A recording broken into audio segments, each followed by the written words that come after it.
Hi, this is Phil, and I'm here to tell you all about the Capes and Lunatics Patreon. Get early access to all of our interviews, including the monthly Chichester chats with writer and comic book legend D.G. Chichester, new episodes of classic Capes and Lunatics shows, including The Quantum Zone, This, That, or the Third, and many, many more specials, all completely uncensored. Access starts for $3 a month, full video when you pledge $5 a month. Check out the link in our show notes or go to patreon.com/CapesandLunatics. Hope to see you there. This is Travis Richey, and you're listening to the Capes and Lunatics podcast.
Hello, everyone, and welcome back to another episode of the Capes and Lunatics. I am Phil, and if you're listening a few episodes back, I'm sure you remember my guest, Mr. Travis Richey himself, actor, actor, writer, self-described giant nerd, and hello, sir. Greetings, Philip. Hello. How are you? Good. How are you? I know the last time we talked to you, we started talking about Spider-Man 2099, so we said, we should cover some of that. So, yes, this time it's the comic that got me into comics, and I've got my really? My run right here. Nice. I don't know what's the best way to do it in the sunlight. That first episode is foil embossed, so it's very shiny. Oh yeah, I think all the number ones in the 2099, at least those first couple, they did that with the foil. Yeah, for sure. Yep, I've got a few of the first ones here. The rest of my main comic collection is back in Wisconsin, and I only happened to get these from a friend of mine just before the pandemic, and he was looking to offload some of his stuff, and I was like, I will take an entire collection of 2099 comics. Yes, sir. Nice. So you said this was your first comic then? Yeah, so I'm not sure which one was actually first, but I do remember right about the same time, when Superman died, in Superman, issue number 500 was actually the Return of Superman. It was the Rise of the Supermen, thing. And so I picked up that one. And then around about the same time, I was driving south to visit my dad on, weekend visitation. My parents were divorced. And we stopped at a gas station in halfway between Wausau, Wisconsin and Madison. I can't remember. Westfield, I think, maybe. Anyway, there was this big gas station, and on the news rack was an issue of Spider-Man 2099, issue number 8. Oh. And I remember my little brain just fizzed because I was a fan of the Spider-Man comic when I was a kid, since I was as early as I could remember. And then I was also already a big sci-fi nerd, so I loved Star Wars and Star Trek and anything futuristic. Right? I was reading Arthur C. Clarke at a very young age, and so this was like both of these things that I love in one thing, and I picked it up and I read the whole series. I remember searching out the first few issues that I had missed. And then I was kind of collecting a bunch of the 2099 series, although I guess X-Men 2099 was pretty good. I remember being perplexed at Ghost Rider because they changed artists every issue, which was... it was just confusing. Yeah. I wasn't quite... it's hard to maintain any sort of emotional connection when the look of the character changes so much. So, but Spider-Man, man, I loved him, and I was so happy to see him in the new movie. So. Oh yeah, I love that. Yeah, because now there's more there's merch out there for him now and stuff. And once you get a character in the movie, that's when you start getting all the merch. If you want a T-shirt or something. I mean, yeah, there's several different like Spider-Man 2099 like Funko Pops. There's I have at least 3 of them. I know there's like really? One from the movie. There's one from he was in one of the video games, and then I think there might just be one straight from the comic. But yeah, there's a few. So. Got it. Well, I will say that merch has never been my appealing to me. I'm not a big consumerism type of person, but when it comes to creativity, the stories, that's where I live. And well, I don't know how much of the background you know. I actually got to talk to Peter David. It was like 2017, I think, and I asked him a little about it, and he said, when this was the first book in the 2099 line, and they threw it out to all the writers. They're just like, okay, who has an idea for a Spider-Man 2099? And he said everyone else is pitching. This is like Peter Parker's grandson or something, or this or that. So he's like, I just took the idea of Spider-Man. I went opposite with everything. He's like, he's not related to Peter Parker. Instead of sticking to a wall, he has those talons in his fingers and toes. Mm-hmm. Instead of web shooters, he has organic web shooters. He's like, Peter Parker, when he started, had no luck with women. He's like, meanwhile, Miguel was engaged when we first see him. So he's like, I just did the opposite of everything Spider-Man started out as. Yeah, there's a joke early on, too, where he has this holographic assistant. And they have a joke where the assistant's like, I have several different personalities and that I can cycle through. And he's like, all right, what do you got? And it cycles through basically Alfred and then Aunt May. Yes. And he's like, ugh, kill that one.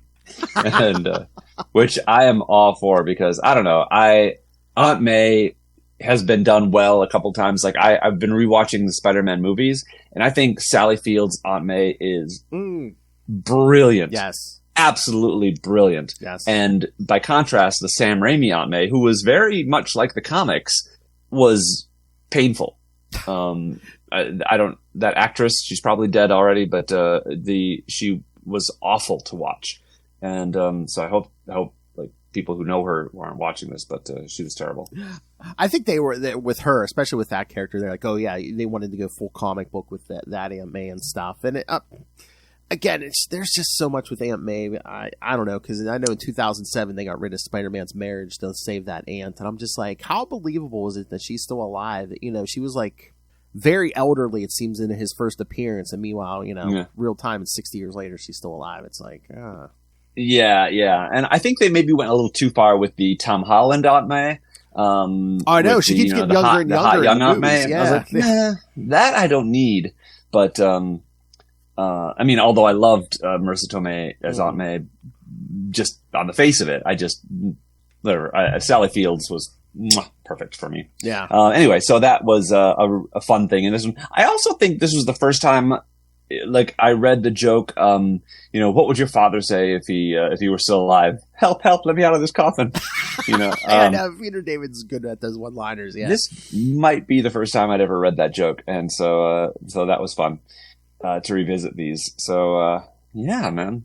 So happy to talk about them. So you picked up issue 8 as your first one, and then after that, were you just like, I need every issue of this? Were you like rabid with it? Yeah. The hold of it? Yeah, probably. And before too long, comics kind of consumed me. By the time, I mean, this was, I don't know, how old was I then? Probably 12, 13 maybe?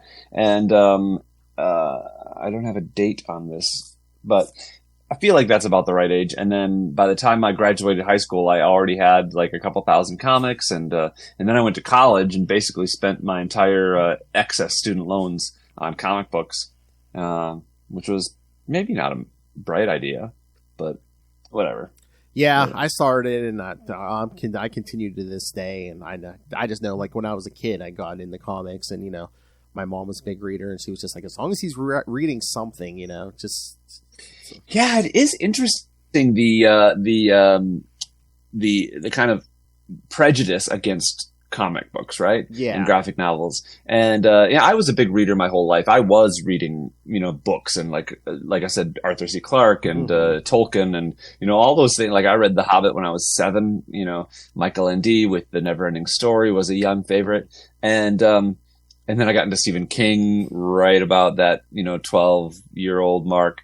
And but comic books are just so different of an art form, and to tell a story visually and in text is I can see how that's such a challenge. It was interesting reading these now, because I also know that Peter David, I originally became aware of him from his novels, actually. I think Imzadi and his Star Trek novels were the first things I ever read of his. And so I was excited to learn that he was the writer on this series too. And so, but it's intriguing to see the kind of simplicity of some of the dialogue and, you know, the things that a character is saying to themselves. It's like, why are you saying that out loud, you know, instead of a thought bubble or something like that? So I'm really intrigued to see the evolution of the writing style and to see if, because I've been out of comics for years, you know, I have not, a few years ago, I want to say 15 years ago now, I was on set on this football movie, Gridiron Gang, with Dwayne "The Rock" Johnson. And, I was just doing background work, but one of the other guys on set, we got to talk about comic books, and he lent me a bunch of Batman comics to catch me up on all the stuff that was going on then with Hush and No Man's Land. Nice. And, you know, in those days. And I was like, oh, wow, Batman's better than ever. And, but otherwise, I've really not read a lot of comics in the last decade or two. And so I don't know if these just feel very 90s or if this is just the way comics are and I've kind of forgotten. Or what? I'm interested to revisit. Yeah, you know? And I'm interested to see what you think, because probably in February, if you want, we'll go over the new series. It's a different writer, Steve Orlando, so it'll be a different writer. But styles are a little different. I mean, it does, you know, things do change. But you know, I'm interested to see, as someone who's been out of it for a little bit, to see, you know, what you think's the same and what you think is different, you know, from the 90s and stuff. Yeah, me too. Well, there's one other series I read in the meantime, which was 100 Bullets by Azzarello, right? Mm-hmm. Yeah, so I loved that series, although I don't think I finished it. So I don't know how it ended, but I was really getting into the mythology of it, and I can't believe that hasn't been made into a series or a movie yet. So you said about Superman. You said about so you were all over the place. You weren't just like I'm a Marvel fan, I'm a DC fan. So you were all over. Yeah, it was pretty much anything that interested me. That was good. I mean, you know, good is a relative term too. Like I never read Sandman, but I was very much into any of the like Dark Horse Star Wars, or especially when they would do crossovers like Alien and RoboCop, or no. Predator versus RoboCop, right? Aliens versus Batman. Yes. You know, those, I was like, oh my God, these are amazing. And so those are things I loved. What If and Elseworlds. Oh, yes. Anything that like took an established something and tweaked it. And I think that probably informed my later years when I was like, you know, here I am as Inspector Spacetime, and it's taking an established thing and tweaking it and playing with these tropes and like, what if something was different? And, you know, what if Doctor Who had no hearts? I don't know. So you're saying comics had a big influence on your career and your life? Probably. I mean, definitely reading in general, like comic books, you know, Douglas Adams right about the same time as I discovered him. And then Saturday Night Live right about the same time. Oh. So all of that kind of confluence of influences and you know, things that I was absorbing have really probably taken their toll on my psyche in a good way. I mean, you're a writer. Have you ever thought about pitching something to Marvel or DC or anything? I have no idea how to go about doing it, which is funny because I've known a lot of writers from, like, I was, I think I mentioned last time I was friends with Len Wein, but I never talked to him about how I would go about doing that. It always seemed to me, especially in the last 10 years, that I was far too old to do it, you know, to get into it. Like, it seemed like a young man's game. And even though everybody that I'm friends with who is and was a comic book writer is older than I am by a lot. So I don't know. I've got my my interests are so like varied. I have a hard time concentrating on one thing. I also we did write an Inspector comic book. And I say we, and it was mostly my writing partner, Eric Loya, who just wanted to give it a try. And it's a really good comic. And it's basically a Boyish the Extraordinary origin story. And he was the Inspector's main nemesis. So it was a really cool comic, and I'd love to do an Inspector comic. That was part of the plan. When we did the movie, we were going to do a tie-in comic. And actually Tony Lee, who wrote the Doctor Who comic, was going to write us a comic. And yeah, it was going to be fun. But I mean, you might be able to pitch that to someone. I mean, I know, like, I think it's still going on. There was a Miss Marvel series recently written by the young lady who plays her in the MCU. So, I mean... Oh, really? I mean, yeah. I mean, they do that sometimes. They'll be like, "Oh yeah, they had a Riddler miniseries by what was the Paul Dano who played a Riddler in the Batman. He wrote a Riddler miniseries and stuff." So interesting. I think and I think the best actors think a lot about that. Like when I was on Pretty Little Liars, I had this whole idea of what my character arc was going to be, and you know. Oh, there was like what was it? It was like a Batman anthology book like a year or two ago. Danny DeVito wrote like a Penguin story, and this is like 30 years after he played the Penguin. So I mean, wow. I don't think it's ever. Was it his Penguin that he was writing? There was aspects of it, but I think he kind of kept it like as like current comic book Penguin. But I mean, but again, it's like I said, it's never too late. I mean, this is like you're right. Role, you're right. I do probably need a little more cachet. I don't have. You know, nobody in this industry knows who I am. So, I wouldn't say. I mean, I think that's just your talent alone could probably get you in. But I think, that's an extra little bonus where it's like, oh yeah, I played the character. Yeah. So that's an interesting thing. Like, who would publish an Inspector Spacetime comic? Who publishes? Is there a Galaxy Quest comic? Because that's the company I would talk to. There might have been. I don't know if there's one currently. I mean, some of this. I don't know if Image would. I mean, like IDW or Dark Horse, something. One of the other companies that's not Marvel or DC might. Interesting. Well, I think all that would be easier if I could get the movie made, the book is coming out in the spring, and so once the book comes out. Maybe then it'll be easier to pitch other things that are based on that world, like a movie or a comic or something. Oh, yeah. Like and sometimes, like, I know they'll do, like, prequel comics to, like, movies or something. I mean, you could write something that, it's like, oh, this is the prequel to the book or something, or, Yeah. Well, that's essentially what the comic we wrote is. And I think it'd be really interesting to revisit that. So. Yeah. We even did some test art, I think, for it. We had some of our fans did artwork for us over the years, and I think Ben Gluck, Gleuck, I think is his name. He's a really wonderful artist. He did a lot of artwork for me. We collaborated on a sketch that's on my YouTube channel called God, Abraham, and Foreskins, and so he did all the art for that. And he did, I think, a couple pages of the comic for us. Like I was like, let's see what this looks like in comic form. And we never pursued that, but I think it's out there somewhere. I think I must have it on my computer somewhere.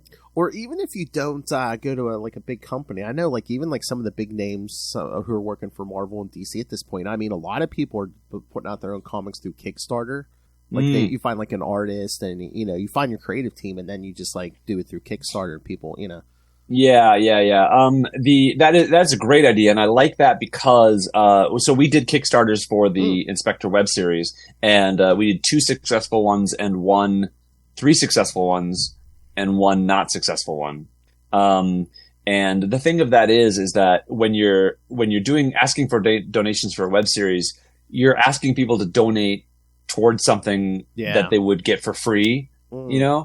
And so then you have to figure out all these perks. And the nice thing about doing a Kickstarter for like a comic or a book or something like that is basically you could just ask people to pre-order the thing that you want to make. And that way it helps. They get the physical thing. You don't have to figure out, sales numbers or anything like that.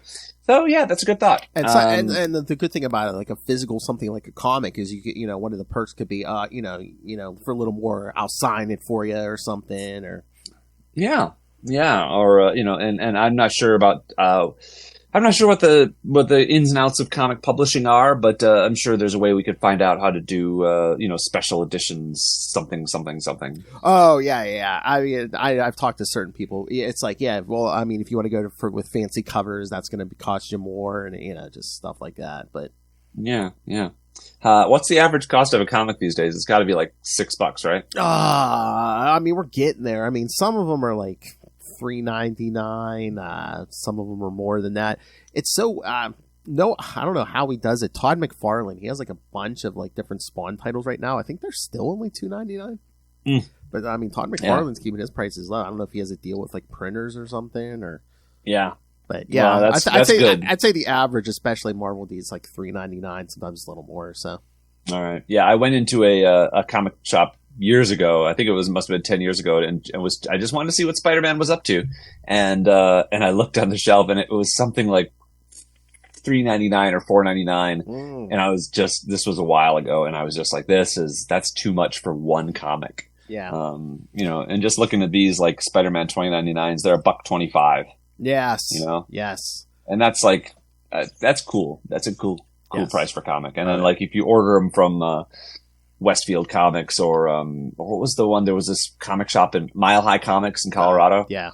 I used to order a bunch of stuff from there, and they usually get a discount, so it's like $1 a comic or something like that. And exactly. Like, yeah, that's about right.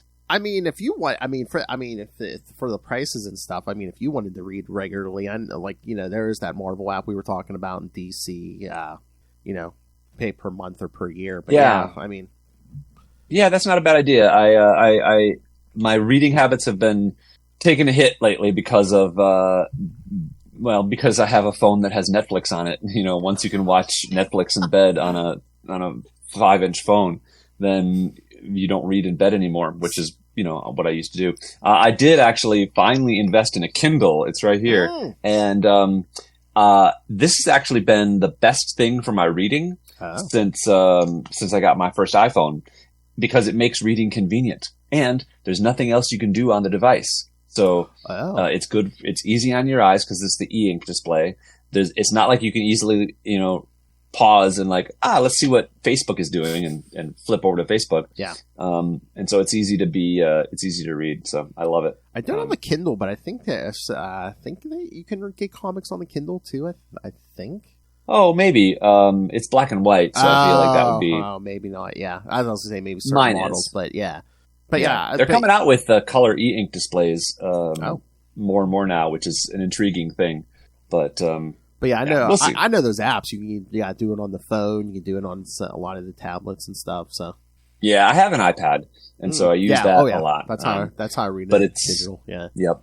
It's long in the tooth. I need to think about replacing this thing sooner rather than later.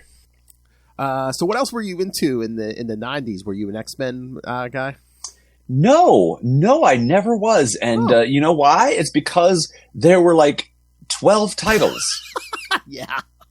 And they were all kind of connected, and it was far too daunting to be like, I have no idea what's going on in this universe. I hated it. And so I think that might be one of the big reasons why the 2099 series was appealing to me too, is because it was starting fresh and you could get in. And the Ultimate series did that too, where when the Ultimate series ran, I read those X-Men comics and loved them, and the Fantastic Four, which I'd never read before, and what else? I don't remember. Maybe some others.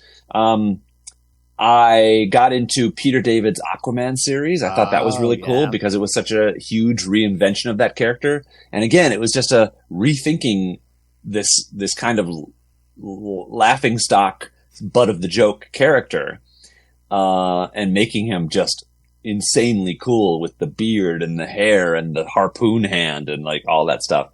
So that was cool. I never got into his Incredible Hulk phase, that's so good. Although I'd say if you read something else by Peter David Reed, his Hulk, it is good. I mean, he was on there for like 10 years, so there's a lot. I know, that's what I heard. That's why I was reading about that.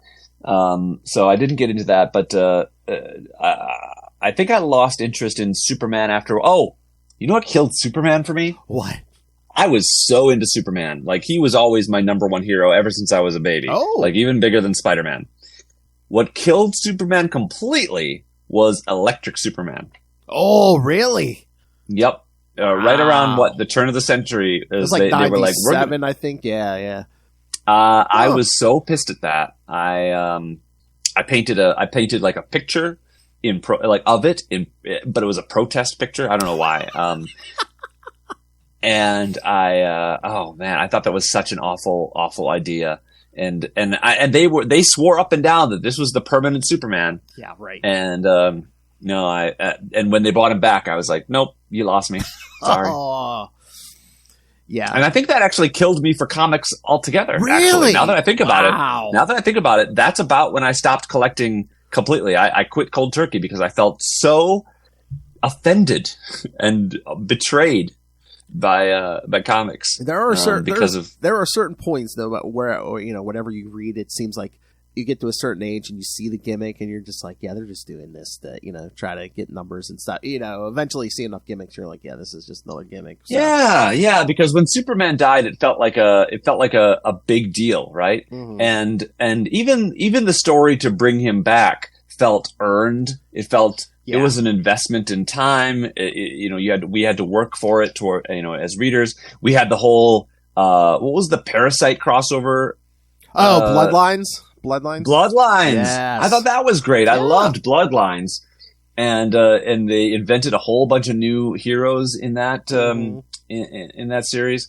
And then he was back. And so it felt like a big deal, but then they broke Batman's back and then they killed, I don't know. Did they kill Green Lantern? Oh, Parallax. Yeah, they kind of just made him evil for a while. They made Hal Jordan evil. Yes. That was the big deal. That was a good one because it's like, okay, don't just kill him. Make him the bad guy. Yeah. Oh, yeah, great. Love that. So, stuff like that I enjoyed.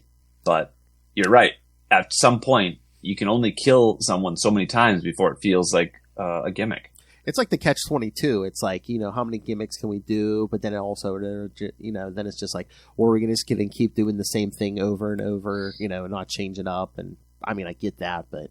Yeah. I do like a reinvention every once in a while. And I think that's cool. I like a rebooting of a universe is fun, and should be okay. And you should make comics accessible to new generations of fans. Mm-hmm. And I think that a lot of kids probably, go into comics feeling the same way I did and like looking at an X-Men comic with, 15 years of canon and 12 comics. And you're like, no, not for me. Well, it's weird anymore because if you're not like Spider-Man or Batman, it's like you might get like a year or two or maybe a little more. And then like, they keep rebooting and they'll put out a new number one like every year or two. And, every time a new creative team comes in, they might like give it a new number one. And it's just like, is that any better? Because it's just, it's just like, what number one? Well, which one? There's been like 20 of them. Right. Yeah.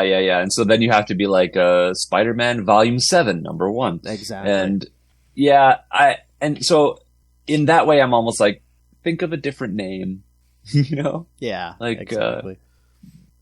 Do something with it to make it earn the restarting, but or have a big Crisis on Infinite Earths event to earn the restart. So. Exactly, yeah, and like you mentioned, the cover to the Spider-Man 2099 number one with the foil and everything. It's like now it's like they do like varying covers. Like they'll give you like sometimes it's only 2, sometimes you'll get like 6, 7, 10 different covers for the same issue.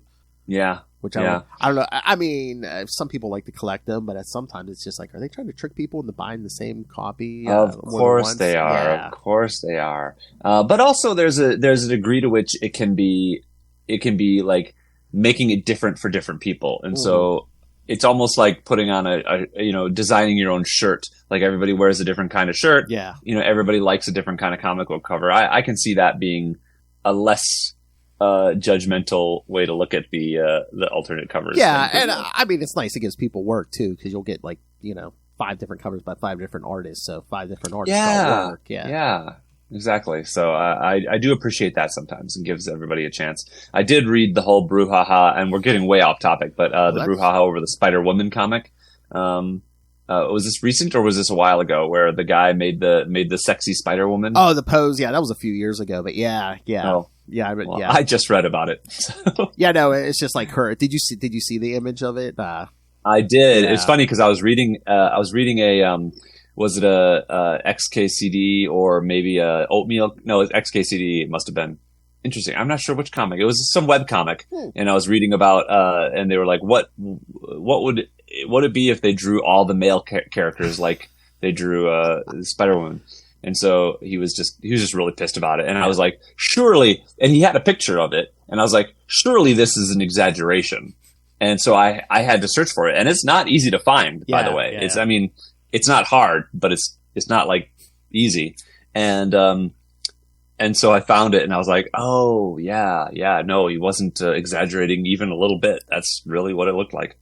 So, I don't know. I love comics. I love, I think that, you know, the sexualization of characters, like I'm looking at Miguel O'Hara here, and he's got like giant muscular legs and, you know, muscly, sinewy arms and a fairly nice package.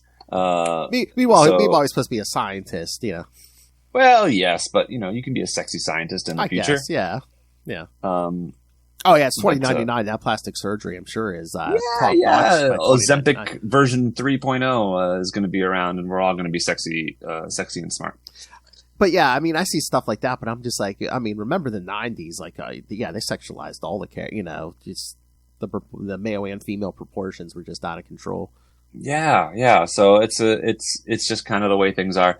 I think that Spider-Man probably informed my sexuality a little bit. Oh, really? Which is interesting. I kind of like, you know, I like that slim body type. I'm not big into the giant muscly guys. I kind of like this the you know, slim fit guys when I'm looking at, you know, and Instagram knows I love Spider-Man for sure. Oh, really? You get all of the Spider-Man stuff? Oh, my God. You look at I search for something on Instagram, and it's a page of Spider-Man dressing up. So, did you read the Clone Saga back in the 90s as Spider-Man? I was aware of its existence. Oh, okay. I'll just say that. I did. I don't think that I actually read it. I heard they brought Ben Reilly back, though. I thought Peter David brought Ben Reilly back. Yeah, he was writing a Ben Reilly series for a while. Now they kind of made him a villain and stuff, and it's so weird.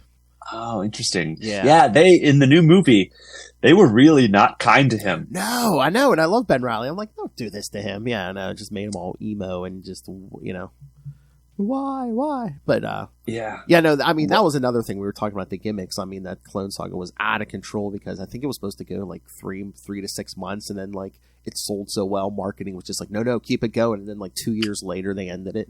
You know. Oh, really? Yeah. Really interesting. Mm-hmm. See, I did always wonder kind of what the point was, and I wasn't reading regular Spider-Man because of the same over like saturation problem. Like there were 4 or 5 different Spider-Man books, and I was like, that's why the 2099 series was so good for me, because it was simple. It was only a few titles at first. Then it ballooned a bit, but those early titles were great. Yeah, they kind of did that with Spider-Man. They did that with Superman too at the same time, where they both had like 4 monthly books, but it would the story would jump from one book to the next book. So it's like every month. So you get a weekly story. Weekly, yeah. Yeah, I liked that on Superman. I thought that was great, and then. And I just didn't have it in me to do another series. Yeah, you know? I liked on Superman that they actually gave you the numbers on the front of it, those triangle numbers, and told you exactly what order to read them in. I like that. Yep. Yeah, that was very smart. Did they do that with Spider-Man? No, I mean, if you read the issue at the end, on the last page, it might say, continued into whatever. But yeah, no, nothing on the cover to tell you. Missed opportunity. I know. Yeah. I do have I did find in my little collection here, a Spider-Man annual. Do you remember annuals? Yes. I was surprised to come across that. Where is it? Spider-Man 29. Well, it's not issue number 12, which you'd feel like it would be.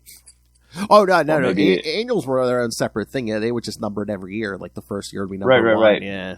Annual number 1. Yeah, maybe it's not in this pile. I was going through my piles and putting them in order. So I have a nice supply here. Oh, nice. Right? It's almost every issue. I'm missing, I think, issue number 10. And I'm missing 10, 13, 14, 15, 16, 17. Yeah. 18, 19. I've got a good 20. Yeah, I'm not whatever. Yeah, maybe I can find a summary of issue number 10 and then just continue reading. I was gonna say I think I have them all except for like one. It's like random, like it was issue 35 or so. There's like only one I'm missing, I think. Yeah, so I'm missing issue 26, and that's it. And then I got everything through 28. So and I'm only missing 2 episodes. Nice. 2 issues. I'm such a TV watcher. Oh, come on, you're a TV actor. Come on, it's expected. Yeah. I just had an audition this week that I'm hoping I can book nice. on one of the CSIs. I've never auditioned for a procedural before, so I was really happy. Are you going to be a bad guy, or are you going to be a cop, or what are you? Yeah, a real bad guy. Oh, nice. Yeah, we'll see. I think my audition was really great, but I don't know if we'll see. I'll probably hear next week if I get it. Because I always thought, I used to think, it's probably great to play the good guy and stuff, but it's fun as heck to play the bad guy, right? Get to chew the scenery and. Yeah. Well, I've never actually been a bad guy, unless you count Evil Inspector. Evil Inspector was really fun too, because because the inspector was so stoic, and so Evil Inspector got to be fun, and he reveled in death and like the prospect of killing. And so if you watch the web series that we did, I love the work I did as Evil Inspector. It's very subtle. So I'd like to play more bad guys, and to be honest, I think that if I can get some work as more creepy characters, that's fine, and kind of the Bell's palsy lends itself to that. Like I am kind of strange looking, I guess. No. And so I'm not normal like guy next door, and so I think I lend myself to creepy fairly well, is what I'm saying. So. And then in a few years we'll talk, you'll have made millions of dollars off of that. Like I'll take it, and if that's the work that comes to me, I will definitely do it. Yeah. And you're right, villains are so much fun to play. Do you know who I was recently rewatching? And again, we're off topic, but I can't remember his name, but he's huge now, and he played Moriarty on Sherlock. Okay. What is his name? Mark something? Oh. Not Mark Gaddis. That's someone else. That's the other guy. He played Sherlock's brother. God, now it's gonna hurt me. Wait, I'm just gonna look it up super quick. We can edit this, right? Yeah. We're live. I mean, hey, vamp for me. I was gonna say. I mean, hopefully, it'd be cool one day if I was able to get the skills up enough to play a dead body on one of those procedurals. That's so funny. I have my old roommate begged me to play a dead body sometime. That's all he wants in the world is to play a dead body, and I think that'd be funny. Andrew Scott is his name. Okay. And he's working a ton right now. He was in Fleabag. He's Inspector. He was in, what did he just do, recently? All of Us Strangers is a series that's huge right now. And he was in 1917. He had a nice little thing in there. So, yeah. Was a lot of that right place, right time, just your name, or, to have someone say, oh, who'd be good for this part? Travis Richey. Yeah, and it's kind of one of those things where someone has to see you, and then, first a casting director might become aware of you and be like, oh yeah, I really like his work, he's solid. So the first thing you need to do is become known as a solid, dependable actor, right? And then you can start getting more like guest star and like larger roles like that. And eventually people will see you as capable of doing something a little meatier and a little more varied. And that's where they start calling you in for series regulars and giving you those opportunities. Yeah. Or, you write and produce a film and it becomes a indie darling and gets some some notoriety in festivals, and then you get into some movies. So it's weird. There's not the crossover used to be much more disparate from movies and television, and there's more crossover now, but it still is a lot of crossover with known talent. I don't see a lot of people doing a lot of unknowns doing movies and television.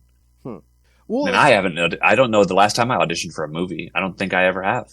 Well, the thing with movies, I mean, I was thinking about this just a few minutes ago. It's like, especially with like superhero, like a superhero thing or something, it's like when they're playing in a franchise, do they try to get like these young actors in there so they're like, someone we can hold on to 10 years or more, Yeah, that's a good question. Like I think I think there's a tendency for that, but I feel like that is not necessary because you look at the actors who built the MCU and you're talking a lot of seasoned actors, so you don't necessarily need that, but it would be nice if the suits resisted that urge because they think everything needs to be young and hip when it really just needs to be good. And but it's not even that.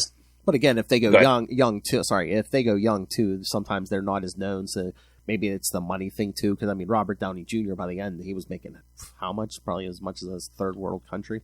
Yeah, reportedly he made $500 million off of his Marvel time. Oh yeah, there was it even by Iron Man 2? There was one of them. They said like he got like a piece of the action, so he got a percentage or something. So. Oh yeah, and then from the rest of them on. So yeah, for sure, but worth it. Because those movies made billions of dollars each. So, I don't know. I think as long as an actor is good and good for the role, then I would say use them. There is a character who I always wanted to play. There's two of them. I always wanted to play Gambit. Oh, nice. I worked for a long time on my Cajun accent just so I could try to play Gambit someday. And I mean, I feel like maybe I'm aging out of it a little bit, but maybe that could still be a possibility. The other one I really wanted to do was Moon Knight, and that was the same guy who gave me those Batman comics to read said that he thought I would be perfect for Moon Knight, and so I got into reading some Moon Knight and really looking into the mythology of it, and I loved the idea of a guy who is like a triple personality character, and like that was really interesting to me. And I gotta say, I loved what they did with the series. Moon Knight was one of the better Marvel series, I thought. Oh yeah, and if you really get into the comics, I mean, it is an interesting character because he used to work as a mercenary, so he used to not be a nice person, and that I find that story kind of more interesting than it's like, I mean, I love Superman too, but it's like Superman's a nice guy, he's always been a nice guy, but those characters where it's like it's a redemption arc where it's like, I've done so much bad in my life, here's my chance to turn it all around, and yeah. I mean, that was Spawn in a nutshell, right? Oh, yeah. And so that was, I thought that, and that's a good thing that Image Comics did, is they came in and kind of shook things up, and, they really played the anti-hero a lot. So, and it's so interesting to look at the publishers, and you look at the DC comics, and they tend to be very, like, archetypal, and then you have the Marvel comics, which are more complex and angsty characters, and then with the rest of them, with Image and Vertigo, and you get these characters that are like bad sometimes, but a lot more fun. Yeah, the DC, it seems like the characters are either one extreme or the other. Marvel, it just seems like it's like from the beginning, Stan Lee was just like, I want this to seem as real world as possible and stuff, and which is good. But I like an archetype. There's something to be said about the cowboy, or the idea that Batman and Superman both have that I think is fairly unique, is that idea that the secret identity that Clark Kent and Bruce Wayne are the masks that they wear. And I don't know if anybody else really does that, but I love that that's what those have become. And, the Flash, kind of like Spider-Man, has heroism thrust upon him. and but he's still fun. He's still a fun person and character, like Spider-Man. Yeah. Oh, there was a series in the 90s where they crossed over the two DC and Marvel, right? Where they had Batman and Wolverine. Mm-hmm. Oh yeah, Dark Claw. Yeah. Because they did like a Marvel DC miniseries, and then they put out like a bunch of one shots, where they like combine a Marvel and a DC character. Yeah, that was a really cool thing. Oh yeah. That's because people are always saying these days, like businesses and as good and stuff. Or it's like do some more crossovers. Like I don't know if it's Disney who doesn't want to cross, but now that you got all these corporations involved, they don't want to like do crossovers and stuff. Everyone's so precious with their stuff. Yeah. Well, again, it's like nobody wants their side to lose. Be seen losing and stuff. And yeah, although I will say, remember how big of a deal it was when Disney and Sony kind of collaborated in order to get Spider-Man into the MCU. That's pretty cool, and so it's not impossible. Yeah, but I mean, they were both in the Spider-Man business, but yeah, it's like nobody wants to see like Batman beating Spider-Man or vice versa. At least their companies don't want to see that. Well, I'm sure that if this current trend of superhero fatigue continues, they'll be looking at ways to shake things up, and necessity is the mother of invention. So if they find that they are losing money on these properties, that let's see what happens when we put Superman with Spider-Man or whatever. I don't know. And you want to shake things up. Who's traveling back and forth? Inspector Spacetime. Yeah. Yeah, it's funny. I did think I've met some of the producers from Doctor Who, and I was like, it would be really interesting to see on Doctor Who like an actor character, and like maybe he plays a time traveler on television in the Doctor Who world, and so he's kind of used to all these tropes, and so like the idea of bigger on the inside doesn't surprise him a bit, and he is just gung ho to be part of this adventure. And it's the lesson he has to learn is that it's not a TV show. Like real life is actually dangerous, and I think that'd be great fun, and kind of break us away from that pretty young blonde companion that we are stuck in. I think that would generate some headlines. Inspector Spacetime on Doctor Who. Wouldn't it? Yeah, and like I would, and Chudi's such a good actor. I would love to see like. Give him a queer companion. Yeah. Or we've done female doctors already. Let's give her a male companion. Something. Yeah. Let's shake it up. I know. I agree completely. Or does it have to be a big British name? I was going to say, could you play Doctor Who? I don't think I would want to play Doctor Who. I think that is too much pressure, too much expectation. It's a lot of pressure. Yeah. I love the character, and I think that I would be miscast, to be honest. I mean, kind of. Have you kind of sort of already done it? I mean, well, the Inspector is very different. The Inspector is an anti-hero of a sort, where I love the universe that we created for him, and I want to play more in that universe. But I think he's. I don't know. I don't really have an answer to that. I just feel like I want to see more out of the Doctor than just another white guy. But, maybe there is some queer energy that I could bring to it that, I mean, Chudi's already got that. So I don't know if they need any more of that, but where do they go after him? That's a good question. Or again, I mean, Inspector Spacetime. I mean, again, Marvel and DC are doing this all the time. It's like, DC came up with Deathstroke. Like 10 years later, Deadpool comes out, and look how big Deadpool is now. Yeah. So someone could make good use of the Inspector, and it's not like there can't be another time travel show, a time traveler TV series. There absolutely can be. There's a billion doctor shows, a billion lawyer shows. So yeah, you could do it. How do good? I mean, you merchandise the hell out of that. I mean, you could do a TV show, a movie, an animated series. I mean, again, we said comics. That's what I'm trying to do. That's what we were going to do if we could make that first movie. It was going to make us money. We had a financial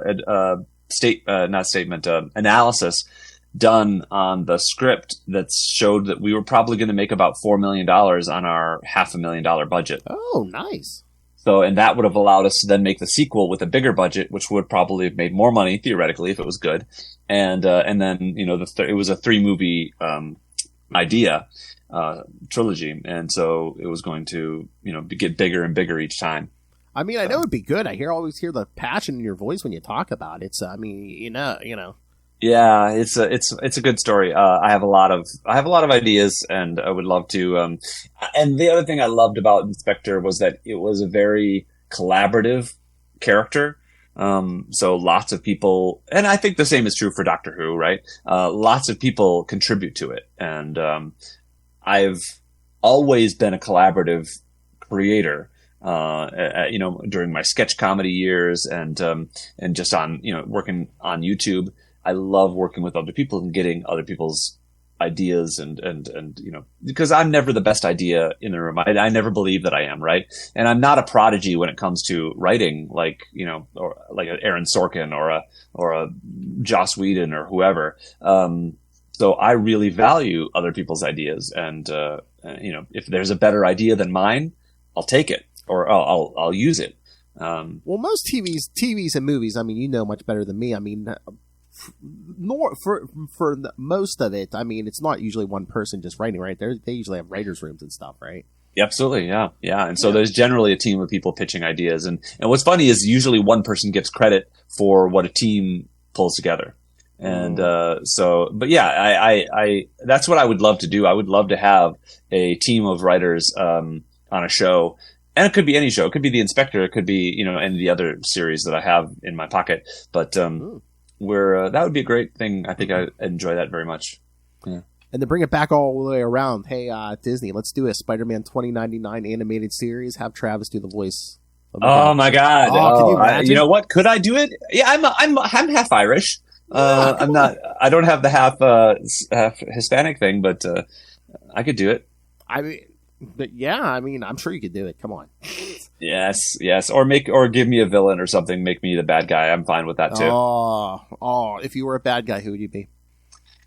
In this series? Yeah. Well, what's that cyborg name? Is that Venture in the first couple? Is it Venture? Yeah. Yeah, he'd be pretty good. Or you know, the head of Alchemex. That's always a good. Tyler Stone or whatever. Yeah. Yeah. So someone powerful, someone you know, behind the scenes, pulling the strings. That's always a good character. That future stuff's popular. I mean, Batman Beyond was popular for a couple. Yeah, you know, it's a shame. It's surprising that Batman Beyond hasn't been adapted anymore. That was a great series, and so. Not original because it was a sequel, right? But I thought it was such a departure from what they had been doing, and it felt like a risk, right? Well, I think that the thing is that I don't know if there's the studio or somebody wanted like a young Batman show, so they were just like, the people behind it were just like, I don't know if we can pull off young Batman, but let's set it in the future so the next guy who takes over is a young Batman. Yeah, and it ended up being good. Yeah, and, that's just because you get good writers involved, and they're not willing to compromise just for expediency's sake, and then you get something actually good, and it was a really good series. Yeah. So hopefully we'll get more of that. And of course, you keep Kevin Conroy in there. Yeah, that doesn't hurt. Yeah, of course. Yeah, that was great. He was so good. That was our Batman. So sad to hear he died. I know. Yeah. Well, yes. Hopefully, we'll get a 2099 series, and we'll do some more with this. They are. I'm very intrigued to read the new stuff that's coming out, and so we'll talk about that. Yes, I believe. Yeah, like I said, I think each issue comes out every week this month. So maybe in February, if you're all right with that, we'll reconvene and talk the new stuff. All right, sounds good. I would be very interested in your thoughts on again, since I'm the fascinated 90s to see what I think too. Yeah. All right, so yeah, kids, and again. Oh, you can always email us, CapesandLunatics@gmail.com, or the voicemail, 614-382-2737. That's 614-38-CAPES. And once again, Travis, thank you so much for your time. My pleasure. And is there anything else you want to promote before we get out of here? No, well, my book's been selling okay. If any of you have not read it and like vampires, or especially gay vampires, then the Vampire's Curse, Decimus, Book 1, by me is out right now in hard and soft cover. And there was a glitch about the Kindle version, but that I'm told by my publisher that should be coming back out soon. So hopefully it'll be available. And if you want to hear all about that book, yeah, episode 314, we talked about that. So yeah, go scroll down, kids, learn all about the book, and go buy it. Episode, I love it. All right, once again, the great Travis Richey. Thank you, sir. Thank you. Take care. The other famous Travis right now. You hear that Travis Kelsey and yeah. You know what? I don't. It's funny. I don't watch football and I don't listen to Taylor Swift. Although on my podcast, which is called Exposing Ourselves, we just listened to the Taylor Swift album that she put out during the pandemic, and I was very impressed. But nice. Yeah, that joke went right over my head. Okay. I mean, I'm not huge for football myself, but they're everywhere these days. It's just. But I'm glad I mentioned that you promoted the podcast too. Very good. Thanks. Yeah, I forgot. That was bad of me. I'm very bad at promoting myself. Well, we got it. All right. So yes, kids, buy the book, listen to the podcast. Yes. Thank you, Travis. All right. Thanks very much. Have a good night.